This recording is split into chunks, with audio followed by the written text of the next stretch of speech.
ልጅ አለቅም ያለ ሰራተኛውን ብንይዝበት እንዴት ይለቀዋል? በስጋ ለማትዛመደው እንዴት ያስናል ብለሽ ታስቢያለሽ? እሺ በቃ አሁንም አዝኖልን ላይምሰርሽ ዱላይ ፈልጎ ስላጣን አቅም ስላጣ ነው እንጂ ያጠፋል። ወይ በስማ ይሄማ ይሰቀጥጣል። በዛ ላይ ደግሞ በህግ ያስጠይቃል። ከተፈታ ደግሞ ያጠፋናል። በጣም ያሳዝናል።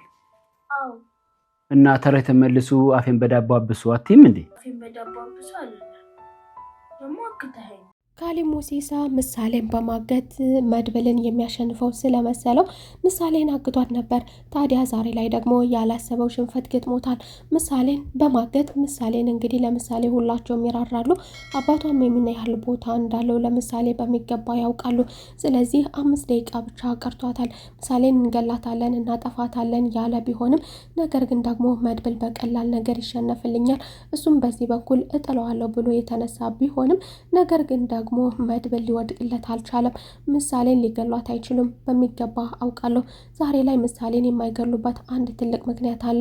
ምክንያቱም እኛ ሴራቸውን እያንዳንዱ ወንጀላቸውን ስላወቅንባቸው ስለዚህ ይህንን የማድረግ ድፍረት የላቸውም። ከዚህ በኋላ እኛን እንደውም ብንለቅለት ዝና እኛን ደግሞ ከዚህ በኋላ ሊያጠፋን እንጂ በፍጹም ሊፈራን አይችልም። ስለዚህ እኛ ማሸነፍ ያለብን እጃችን ላይ እያለ ዛሬ ላይ ነው። ስለዚህ በጭራሽ በምንም አይነት ፈተና ላይ ምንም ነገር ቢገጥመኝም በፍጹም ዝናን አለቀውም ይላል። ታዲያ ካሊብ ሙሲሳም ደግሞ እኔ ምሳሌን የሚወዳት መስሎኝ ነበረ፣ እንዲሁ ደግሞ በቀላሉ የሚሸነፍልኝ መስሎ ነበረ። ነገር ግን ይህ ሰው አደገኛ ሰው ነው፣ በእጅጉ ኃይለኛ ሰው ነው። መድብልን እንዴት አድርጌም ቢሆን በፍጹም ላሸንፈው አልችልም በማለት ያለበትንም ፍራቻም ሲናገር ነበረ። ሰላም ጤና ይስጥልኝ ውድና የተከበራችሁ የቻናሌ ቤተሰቦች እንደምን አላችሁ? ሁላችሁም በያላችሁበት የዓለም ዳርቻ ሰላማችሁ በዝት ይበልልኝ። ለቤቴ አዲስ ከሆናችሁ የደወል ምልክቷን በመጫን ቤተሰብ የሆኑ ቪዲዮን ላይክ ማድረግ አትርሱ። መድብል ዝናን ከፈታው በፍጹም ወንድሙንም ሆነ ምሳሌን ማስመለስ ስለማይችል ስለዚህ መፈታት የለበትም። ምሳሌን ደግሞ ከገደሏትም እኔም ዝናን ከዚህ አላስወጣውም እገለዋለሁ። ደግሞም ቀጣይ ደግሞ የሚጠብቃቸውን መቀመቅ በሚገባ ስለሚያውቁ ምሳሌ ምንም ነገር አያደርጓትም። በዛ ላይ ደግሞ ሕፃን ልጅ ስለሆነች ስለዚህ ያን ያህል ሊያደርጉባት የሚችሉ ነገር የለም።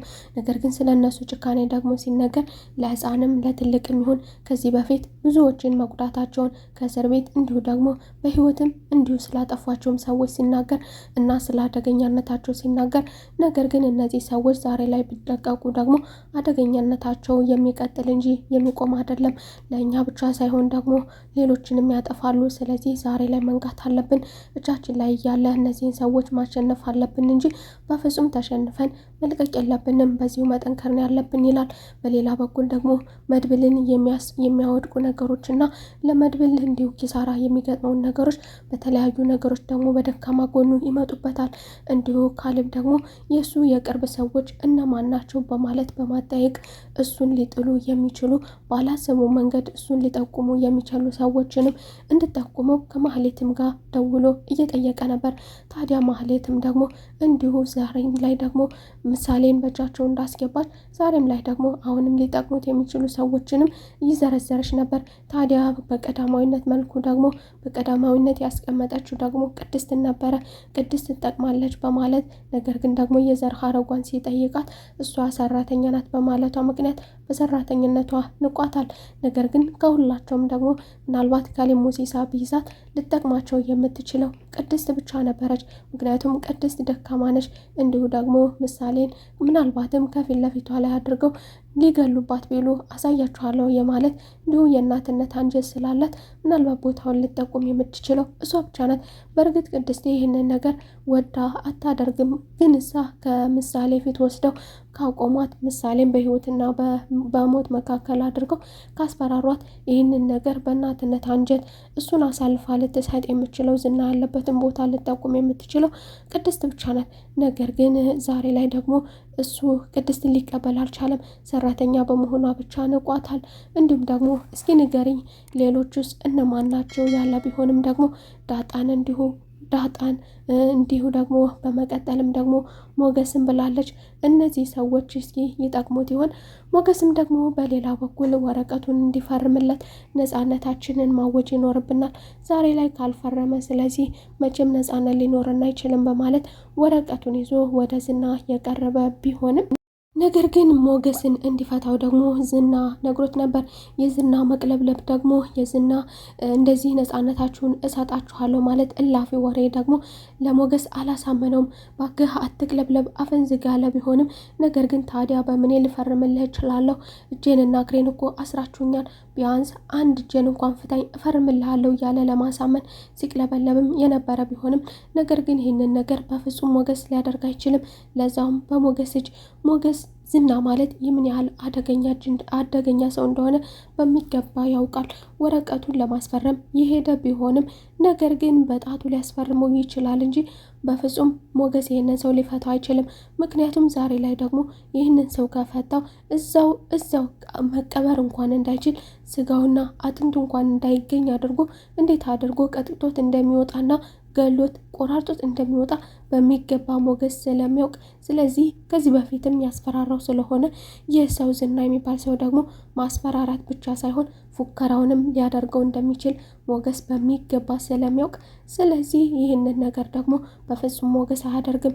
ራታ ምን ይሻለኛል፣ ሀገር ለቅቄ ብሄድ ይሻለኛል፣ ምን ባደርግ ይሻለኛል ብትልም ማለት ደግሞ በፍጹም አንቺ ሀገር ለቅሽ ብትሄጂ እኔን አይለቁኝም፣ ስለዚህ ወዴትም አትሄጂም፣ እኔ ግን ለማሳመን እሞክራለሁ በማለት ካሊብም ሲደውልላት እህቴ ተገዳ ታስራ እንደዚሁ አስገድደዋት ነው እንጂ ወድ አይደለም ይህንን ነገር ያደረገችው በማለት ደግሞ ለእህቷም ደህንነት ስትል ለራሷ ደህንነት ምክንያቱም ኤፍራታ ጥላት ከጠፋች እሷን እንደማይለቃት በሚገባ ስለምታውቅ እሱን ለማሳመን እየሞከረች ነበረ።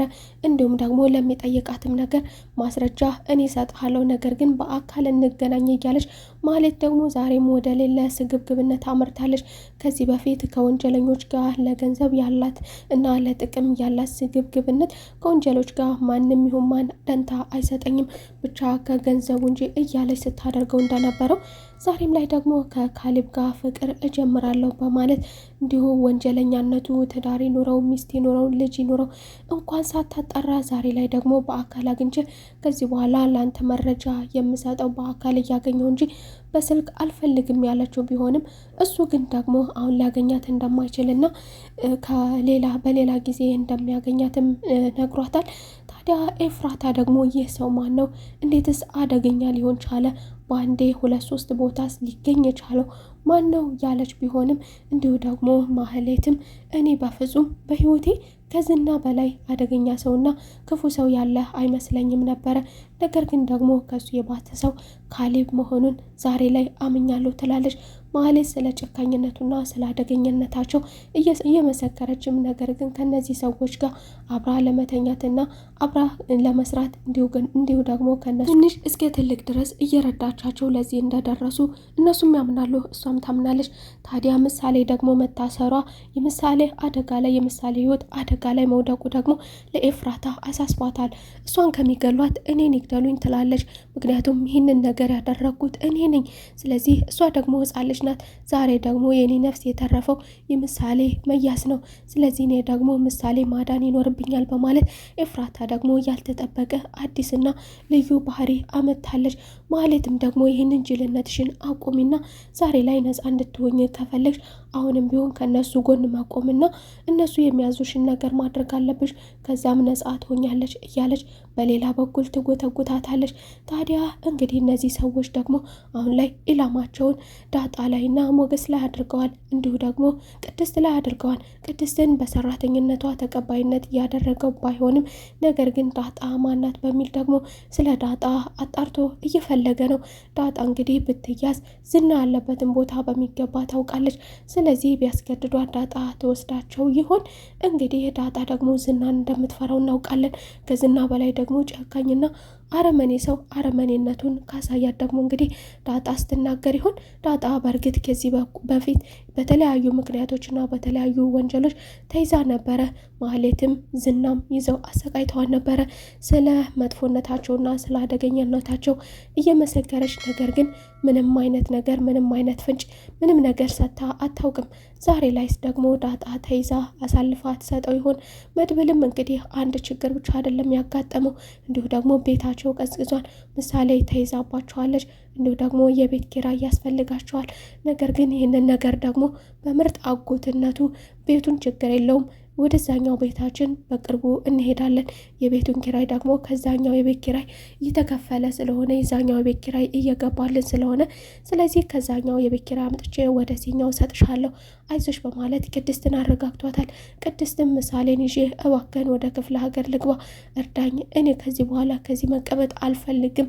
እንዲሁ ደግሞ እንደተዳከመችና እሷ የተቀመጠችለት አላማ ለቅድስትና ለአባቷ ለብሩክ ቢሆንም እነሱ ዛሬ ላይ ደግሞ የሉም። ታዲያ እኔ ባዶ ቤት ታቅፌ ምን እሰራለሁ ያለች መሆኑ ደግሞ ለቅቄ መሄድ ይኖርብኛል ማለቱ ለመድብል አስደንግጦታል። በእርግጥ መድብልን አሳልፋ በፍጹም እንደማትሰጠው እሱ አሳልፈች ልሰጪ ነው፣ ምን ልታደርጊ ነው፣ ልጨክኝብኝ ነው ያለ ቢሆንም እባክህን ጨካኝ አትሁን፣ በህፃኗ ልጅ ላይ አትጨክን፣ ከእጄ ላይ አስገባልኝ እንጂ እኔ በፍጹም አሳልፌ አልሰጥህም። ነገር ግን እዛ ከዚህ በኋላ ወደ ክፍለ ሀገር ወደ ቤተሰቦቼ በቃ ለደህንነቷ ሲባል እኔ ምሳሌን ይዤ መሄድ እችላለሁ ያለች ቢሆንም እሱ ግን አይዞሽ በቅርቡ ምሳሌን ከእጅሽ አስገባልሻለሁ፣ ወንድሜንም በቅርቡ ይዤው እመጣለሁ፣ እነዚህን ሰዎች ዛሬ ላይ ነው ማሸነፍ ያለብን እያለ እንግዲህ መድብል ዛሬም በአቋሙ እንደጸና ነው። መድብል አንድ ፈተና ብቻ ሳይሆን 30 ፈተና ገጥሞታል። ነገር ግን ዛሬም በአቋሙ ጽንት ያለ ነው። እንግዲህ ሞገስ ደግሞ ወረቀቱን ይዞ ሄዶ ይፈታውና አደጋ ይፈጥር ይሆን የሚለው ደግሞ የሁላችንም በጉጉት የምንጠብቀው ትልቅ ነገር ነው። የዛሬው ክፍል ይህንን ይመስል ነበረ። በቀጣይ ክፍል ተመልሰን እስከምንገናኝ መልካም ቆይታ። ባይ ባይ።